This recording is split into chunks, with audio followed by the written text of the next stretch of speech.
তুই কি করে জানলি? আর তুই যদি জানতিস তাহলে আমাদের সবাইকে আগে কেন বলিসনি? মা, আমি জবে থেকে এটা জানতে পেরেছি, আমি এটাই প্রমাণ করার চেষ্টা চালিয়ে গেছি। কিন্তু সব থেকে বড় প্রবলেমটা হলো গৌরী নিজের অতীতের কথা মনে নেই। কিছু কিছু ছেঁড়া ছেঁড়া স্মৃতি মনে আছে মাত্র। ও কে, ঘোষ বাড়ির সাথে ওর সম্পর্ক কি, মহেশমতি ওর কে হয়, ঐশানী কাকিমা, শঙ্কর কাকা, কাউকেই ও পরিষ্কার করে মনে নেই। কিন্তু তুই জানলি কি করে যে গৌরী আসল ধী, পিয়া আসল ধী নয়? কারণ পিয়া মহেশমতিদের বাড়ির ব্যাপারে কিচ্ছু বলতে পারলো না মা, কিন্তু অদ্ভুতভাবে গৌরী পারল। মহেশমতিদের বাড়িতে কে কে থাকে, হরগৌরী পাইস হোটেল কোথায়, সেটা গৌরী ঠিকভাবে কি করে বলে দিল মা? কই, পিয়া তো পারলো না। পিয়া না পারলো রান্না করতে, না পারলো বাজার করতে, না পারলো ধিয়ের মতন মুখে মুখে হিসেব করতে। মা, তোমার মনে আছে ছোটবেলায় ধি কি সুন্দর মুখে মুখে হিসেব করে দিত? গৌরীও সেটা পারে মা, ওর সেই ক্ষমতাটা আছে। যে ক্ষমতাটা শঙ্কর কাকা, ঐশানী কাকিমা দুজনের মধ্যেই ছিল। গৌরী শঙ্কর কাকার মতন মাটির উনুন বানাতে পারে, হরগৌরী পাইস হোটেলের মতন ভাজা মশলা বানাতে পারে।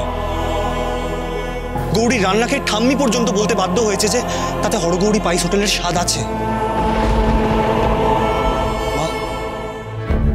এরপরেও আসল দিকে সেটা বোঝার জন্য কি আর কোনো প্রমাণের দরকার আছে?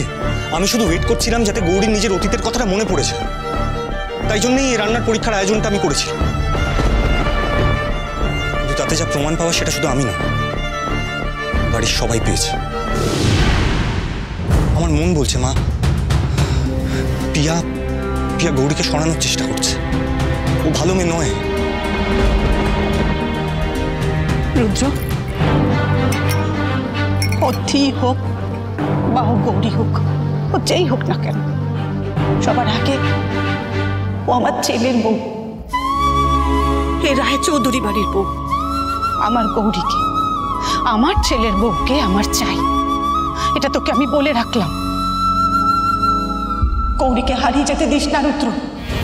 দেব না, আমি আমার দিকে হারিয়ে যেতে দেব না।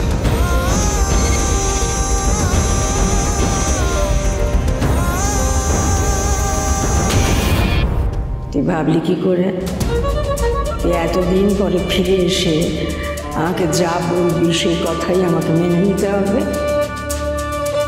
তুই আমার পরিবারের কম ক্ষতি করার চেষ্টা করেছিস।